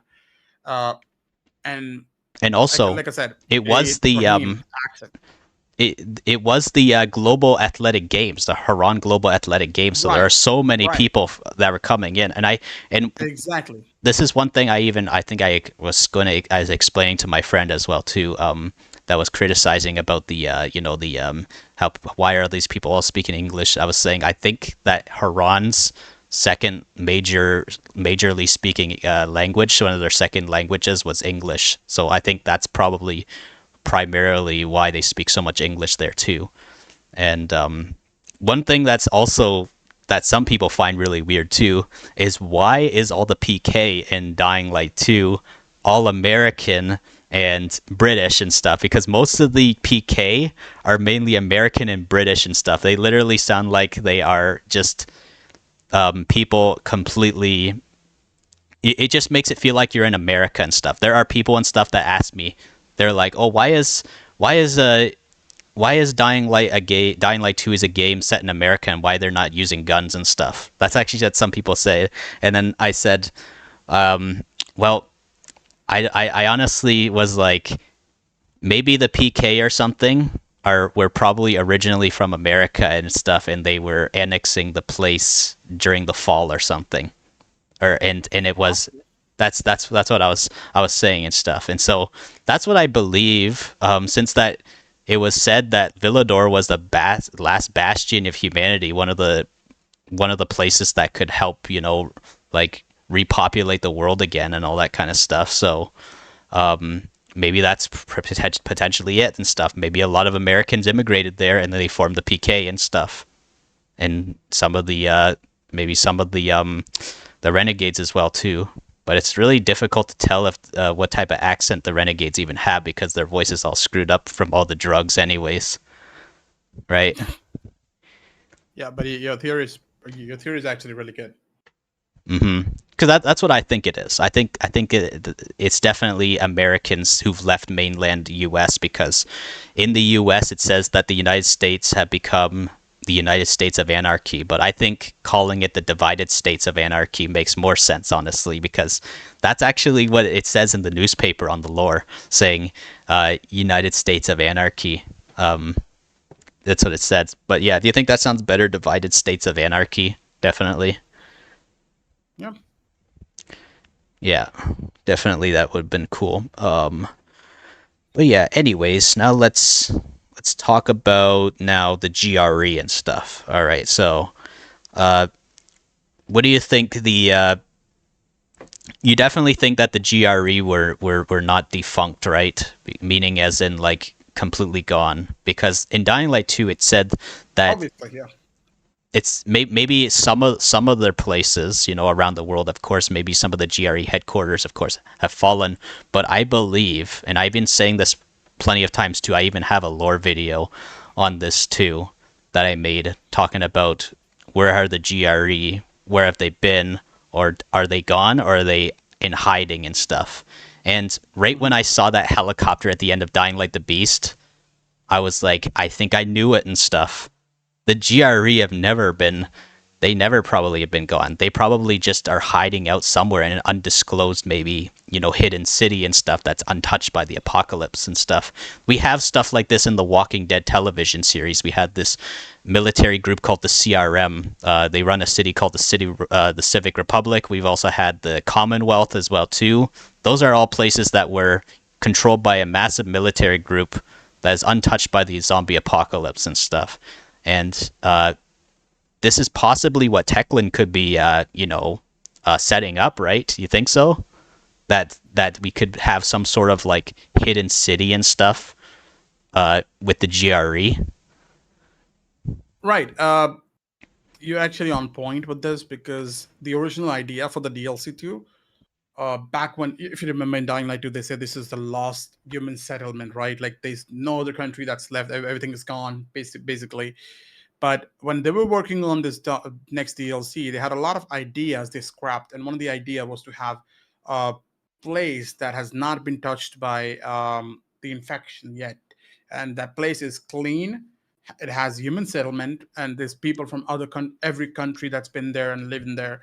So that wasn't one of the ideas. So I think I mean, technically, if you look at GRE, they're not going to live in a place that's not infected. I'm pretty sure they're like the Umbrella Corp, right? There's underground. They have like an underground base somewhere in a place. Like obviously not one, but multiple of them, and you don't know about it yet. So think of X13, right? Think of X13. Remember X13 and stuff? Yeah. So there probably is plenty of more places like X13. I think that plenty of places that were like X13 are could probably withstand even a nuclear bomb. Probably, I think they're almost like nuclear shelters and stuff. They basically what they could have been and stuff too. But like the GRE could have also be like we're going to talk a little bit of Fallout here as well too. The Vault Tech Corporation, the one that built all the vaults across America in the Fallout universe. I think that the GRE could have had something similar to that. A bunch of undisclosed locations around the planet of where people are hiding out, like people that are important to the GRE. Even Lawan said a bunch of goat effers and stuff who are selfish and stuff that don't care about the regular folk and stuff. All these rich people, all the wealthy elitists, they're the ones that only got to take shelter away from the apocalypse. And the rest of the world that basically never knew any of this, and basically there could have been some sort of lie and stuff that pretty much all of humanity was killed. Pre-planned. The GRE is probably trying to be the number one rulers of the world. That's my also major theory as well too. I feel like GRE is sort of inspired by the Umbrella Corp. Pretty much the same thing. They definitely are, and they of course they're majorly into experiments and stuff. And I think that this could be a major thing that could happen later on in the Dying Light series, to where they could inoculate themselves from not getting infected from a certain strain that they will create with the Haran virus or something, to where those type of zombies or infected or whatever monsters it is will not attack their own kind, but it will only attack any people that are not within the GRE database. Does that make sense? Definitely makes sense, yeah. Yeah, they're definitely bioweapon creators and stuff. That's what they definitely are. And I think that they are, yeah. If you think about it and stuff, the Dying Light franchise in a way is almost like a biological chemical warfare type of series as well too, and that's why I really want to see the GRE become full center main villain at definitely some point. I know it's been a slow burn and stuff with the GRE and stuff, like taking so long to get to the point and stuff. But I think that's what Techland is building up to. They're building up to make them the major big bad. And I was really hoping that the Baron's men were going to be the GRE, but I think they were probably some sort of rogue unit of mercenaries that were a branch They were of the not GRE. The thing is, for Baron, right? It's like he's the rich guy, right? It's like technically his description in the leaked scripts where that he's like the Elon Musk, right? That was one of the reference that people joked about because Declan called him an Elon Musk sort of guy. So the guy who invest a lot in the AI and all that stuff. So he's a billionaire and he has a lot of money. He's a businessman. So that guy got Crane from GRE, right? Not to make Mm-hmm. obviously the cure, but to do his own experiments and all that stuff. So the only connection he had with GRE was that he sort of he funded GRE in a way and Mm-hmm. got Crane from here. But all the guys were his own men. He's a rich dude. Baron's a rich dude. Mm-hmm. So yeah, they were all his mercenaries and stuff. Yeah. Yeah. So yeah, that's what I was pretty much was wondering. Yeah, he's pretty much affiliated with the GRE, but like with the ending and stuff, when that GRE lady from the first game basically showed up again in the helicopter at the end of Dying Light, the Beast. Mhm. I wonder if that confirmed and stuff that like they were no longer on good terms with the Baron, right? And they were happy that Crane took out the Baron and stuff. But I wonder where that leaves what that leaves with that cliffhanger and stuff. I really wonder what what what Crane's really thinking and stuff about like in terms of like going after the GRE, because it seemed like they were happy with what Crane did, but Crane's just not happy about seeing them show up again. Like so. Maybe.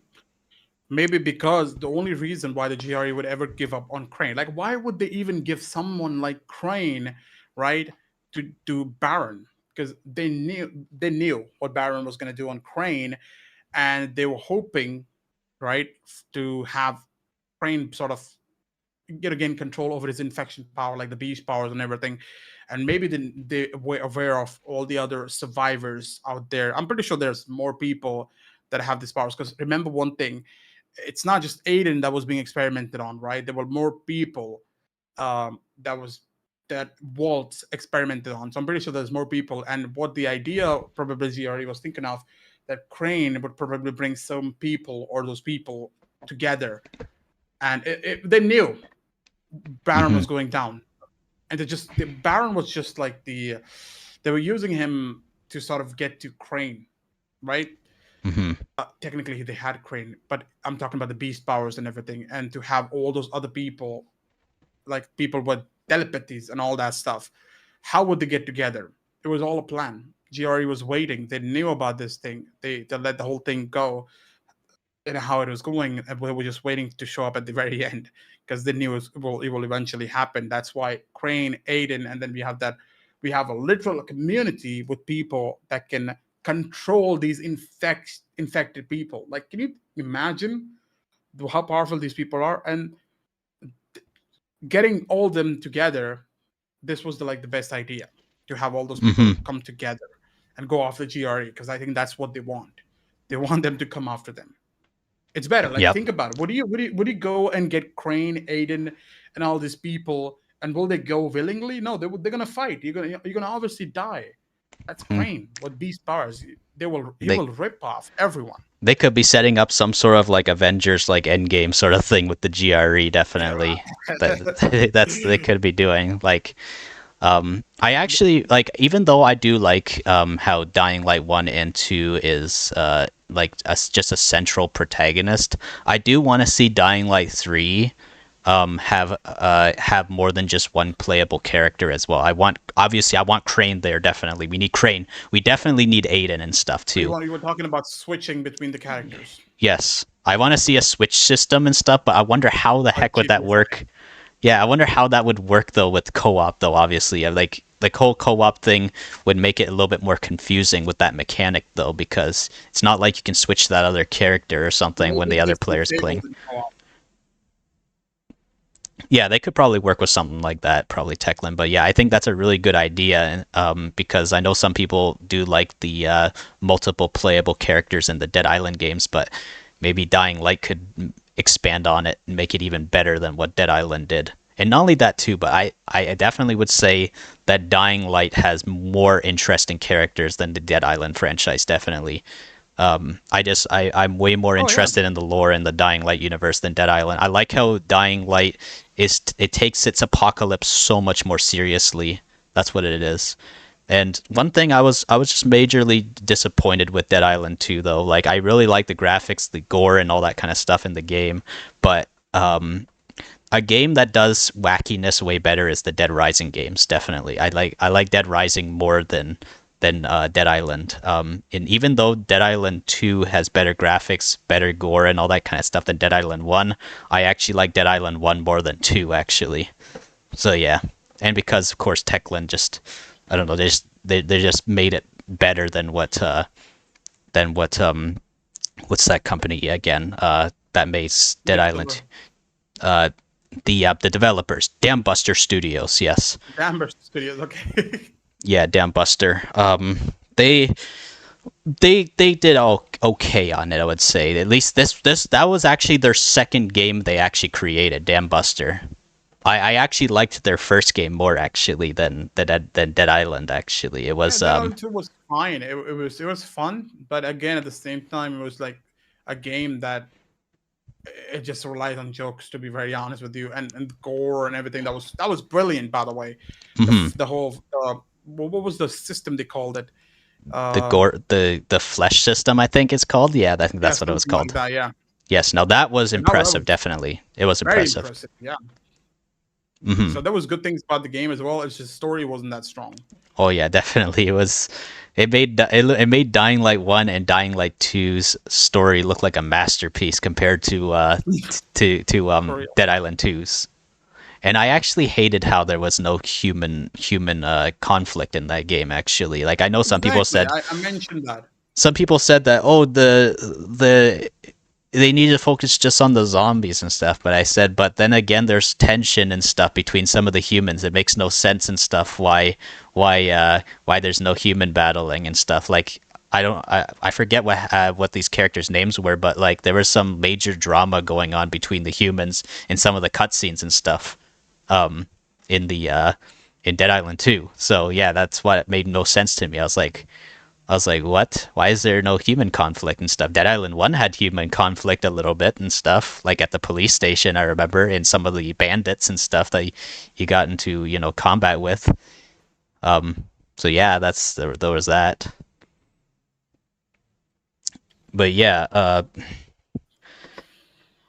let's Oh, see by what the way, else. Yep. sorry to interrupt in the middle, but I've been getting messages from my wife, so we got to wrap up. If you don't have much questions, we better do the questions because it's like 2 hours Oh yeah. since we didn't look at the time. Yeah, It's time got to be two flies. hours. Time flies, man. Yeah. Yeah. The thing is, we haven't had a dinner. If we had a dinner, then that would be fine. But we have to eat our dinners like 2 a.m. in the morning, 2 a.m. in the night. All right. Well, yeah, here we go. These are my last stuff I need to talk to you about as well too. But yeah, we definitely need to see a retouched update for Dying Light 2. Definitely. Do you think so Oh, as well? definitely. And Yeah, it's definitely. Why not? it's something that Techland could definitely do because there's still at least a couple more years of support, and I think that there are some people and stuff like I've actually made these comments plenty of times too, but some people say, no, I don't want I don't want Techland to work on Dying Light 2 anymore. They should just cancel that game and just focus on the beast and stuff. But I said that Dying Light 2 definitely deserves a retouched update, definitely. Like because some of the details in Dying Light 1, especially after this year, with Dying Light 1's retouched update, the retouched update of Dying Light 1 makes it look so much better than than Dying Light 2's. Man, I almost called it Dead Island for a Here's the second. thing. So here's the thing. Techland definitely said that after the release of the Beast, we're gonna bring a lot. We're gonna bring certain features from the Beast to Dying Light 2. So think about the dynamic day and night cycle and certain physics and everything. Some graphical changes, some lighting changes coming to Dying Light 2, and then calling it a retouched update. That makes sense, and that would be good. Oh yeah, definitely. I want the thunderstorms and stuff, like the rainy thunderstorms to come in too.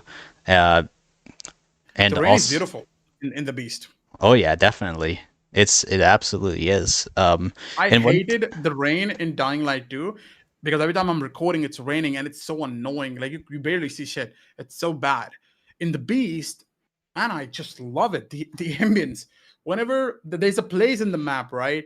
It's in the woods somewhere. I'm not talking about the old town. I'm talking about the place in the woods somewhere close to that factory.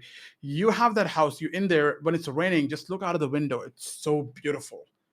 Like you could just sit there and like look at the view and enjoy it. Just play some Dying Light 1 music and you're gonna love it. Mhm. It's so good.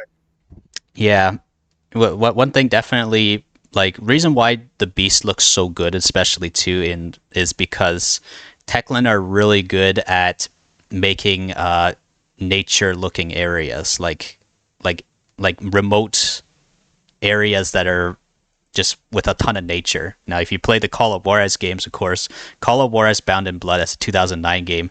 The game is a timeless classic and stuff.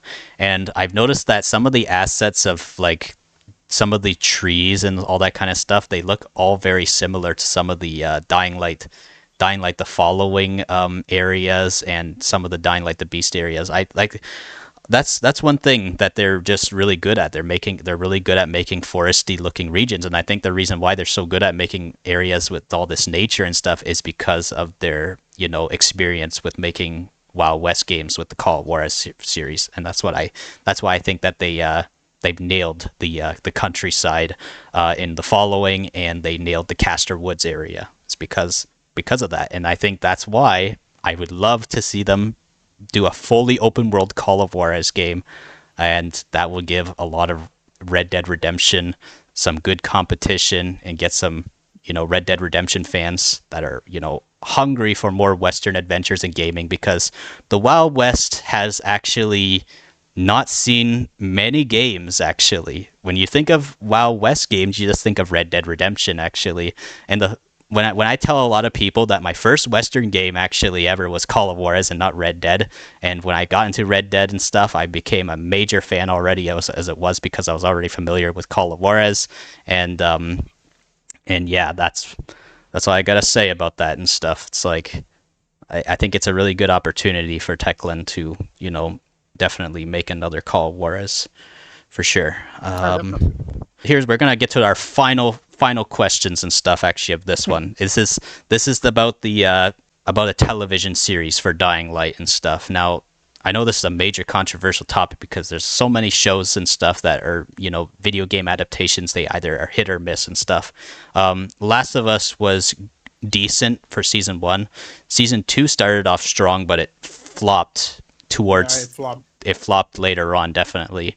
But the Fallout television series, that is an example of really good television, actually. I think that in my most recent time, I would say. I don't know if you watched it. Did you watch the Fallout TV series? Yeah. Yeah. It's coming out next month, season 2 as well, too. And I think that if Dying Light was to make a television series, I think they should take the approach that Fallout is doing. Instead of doing an adaptation of Dying Light 1 or Dying Light 2, basically don't do one of the game's stories. Make it set in the exact same universe as Dying Light, but somewhere else in the planet and stuff, but linked to a lot of the lore. You got some, references from the games and stuff. You got yourself a really good writer at the same time, too, that also knows the Dying Light, theme and, just lore and just loves it. And you got Techland also working alongside them as well, too, to make sure that they have that Dying Light vibe to it and stuff. And maybe what they could do is, I know that Kyle Crane is from Chicago, but I love this concept so much and stuff. But like, imagine if we had like a relative of Kyle Crane or something that was in Chicago, and they really wanted to find out what the heck happened with Kyle Crane. And their whole idea is to they want to find Kyle Crane, but they are failing to find Kyle Crane because Kyle Crane is stuck across seas after the events of, Dying Light 1. But this is set during the fall and stuff.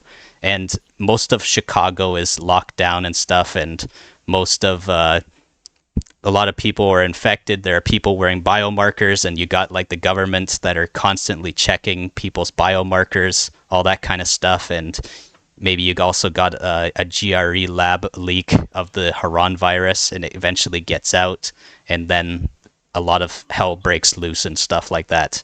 And maybe it could be Kyle Crane's, brother, or it could be Kyle Crane's,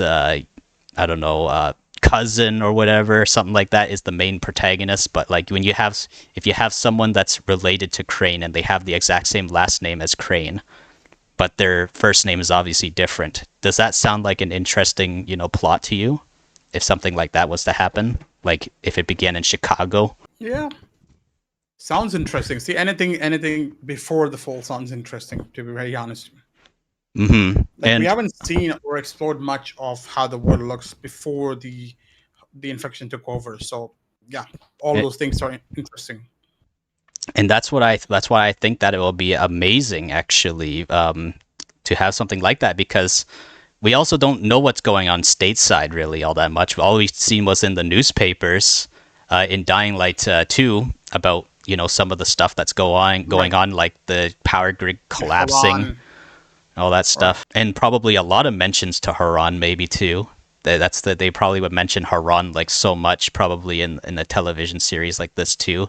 But yeah, one of my major things to say about a television series, it would not be cheap at all. It would be super expensive, actually. Post-apocalyptic television is really expensive to create. Especially when you got like volatiles. You know how much CGI and makeup would have to go into the volatiles? That would be so expensive. And also the dark nighttime vibe and stuff, and like when you hear one of the main characters' watches go off and they're out scavenging at night, that would be amazing to see. Like exploring night runners out at night, basically, daring to step out when it's all dangerous and all that kind of stuff, just to go scavenge or whatever, or spy on, a said group or whatever, or something like that at nighttime. Like that would be amazing. I would love that. And after thinking about a Dying Light television series and stuff, especially with the volatiles and stuff, it makes me think of the this other TV series. It's also on Netflix, one of my most favorite shows of all time. It's called Stranger Things. It has these things called the Demogorgons. The Demogorgons. The next season is supposed to release today. You just reminded me of that. My TV's not working, dude. Why? Would you remind me? Oh no. Oh, are you heavily into that series as well? Yes. Oh yeah, I actually would have loved that series. I would have loved if Techland was to reach out to Netflix or something too, and if they were to do like a Dying Like the Beast Stranger Things event. That would have been so awesome and stuff, especially for Stranger Things coming back, and then when the nighttime hits, the nighttime turns into the Upside Down, and the volatiles, instead of them being volatiles, they're Demogorgons. Imagine how awesome that would look. That sounds like an amazing concept. Definitely. And bro, a series would definitely be so awesome. I would love that. They've been speaking about this since Dying Light 1 time. I remember Timon said he would love a series, and they actually spoke about this with the Oni Studios. No. They actually spoke with a lot of people in the industry to create a series, but it never worked out quite well. So it made efforts to actually make that a reality. But I really hope it happens one day, because I love a series which show post-apocalyptic stuff, or zombie series basically. So having my favorite game in the series, if done right, holy shit! Oh yes, I can't imagine how that would be so good.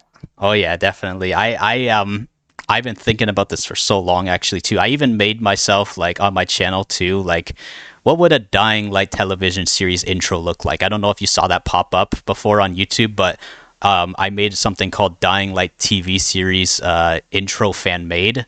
And if you were to make a Dying Light TV series, Horizon is the perfect intro soundtrack. It definitely is. It definitely would be. When you say that Horizon, like some sort of like version of Horizon that sounds like Dying Light 1's, but it's kind of slightly like remixed into its own version of that soundtrack, but it sounds a lot like not like how Dying Light the Beast does it, because you know how Dying Light the Beast has only the do do do do. It doesn't do that do do do do do do do. Like we need that actually in there too, because that's also iconic as well too. Like I think that the Dying Light theme is as iconic as the Walking Dead's main theme and stuff. Like I've noticed that a lot of zombie media always have just such iconic intro themes and stuff, or just main themes in general. I would say The Walking Dead, Dying Light, hell, not even just zombies, a zombie series as well. I'm saying the horror genre as a whole, I'd say, for television series. Stranger Things also has such a amazing soundtrack as well too, for its intro. I think a Dying Light's TV series could probably have one of the best lead up to intro themes ever, definitely. And even the Last of Us TV series also had good intro as well too, even though despite that show, kind of failing, of course, and flopping, towards, the end of season 2. I still think that the intro for that show was still pretty good as well. Oh yeah, season 1 was really good. A lot of the episodes were done so well.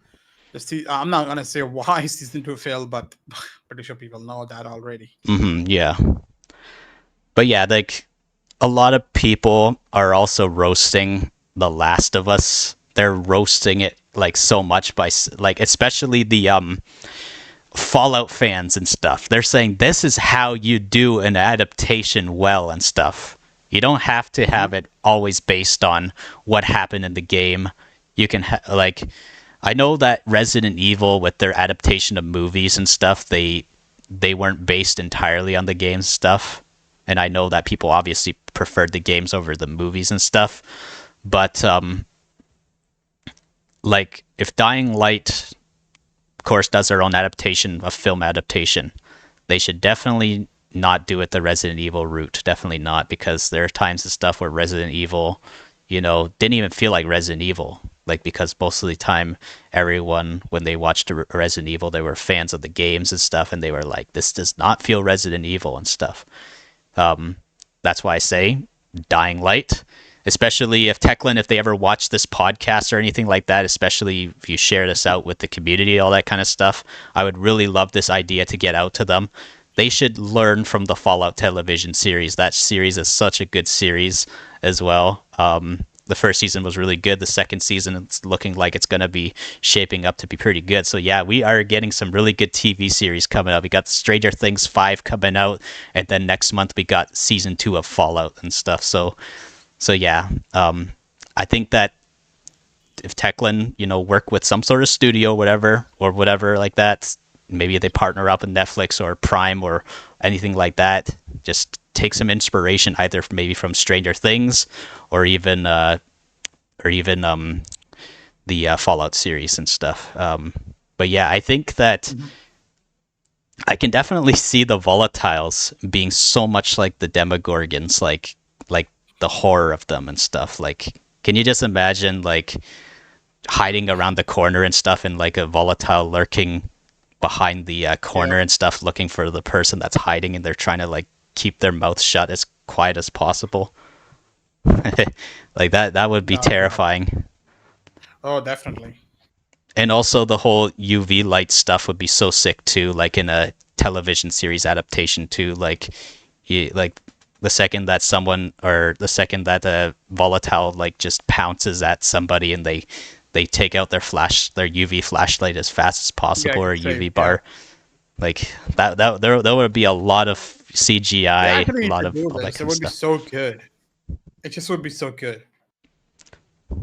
And I can just imagine that being in a series. Like, that would be so good. I hope they make it.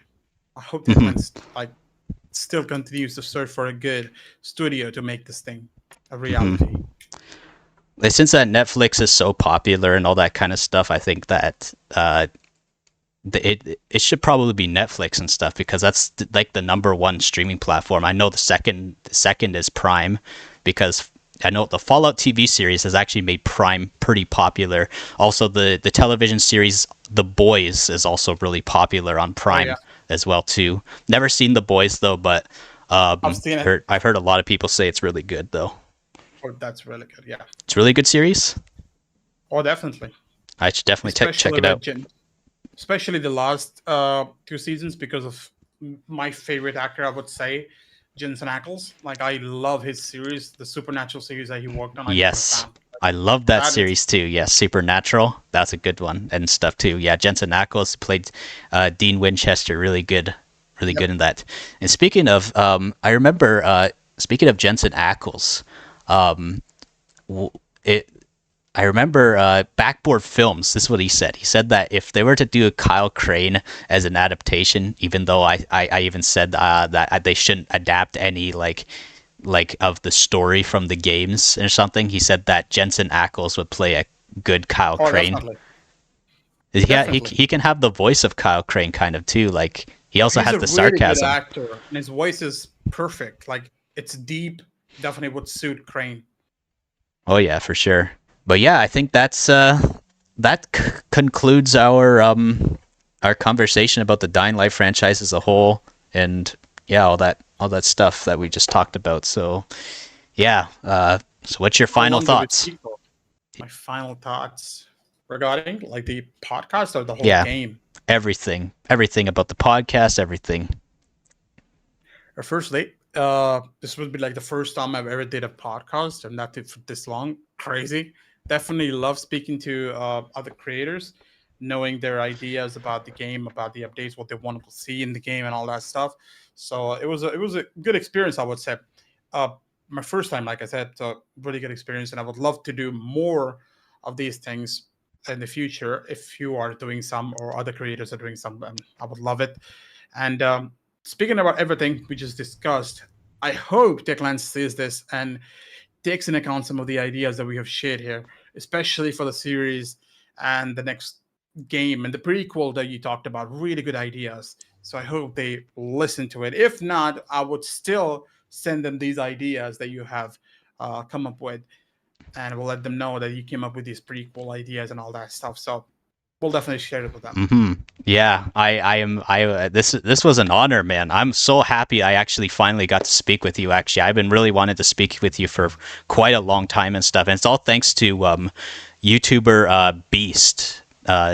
Beast, actually, he's the one that helped me get in contact with you, and I'm shouting out Beast as well too. So yeah, Beast, if you're watching this, thank you so much, man, for helping me get in contact with BestGamerAli. BestGamerAli is one of the best content creators in the Dying Light community, man.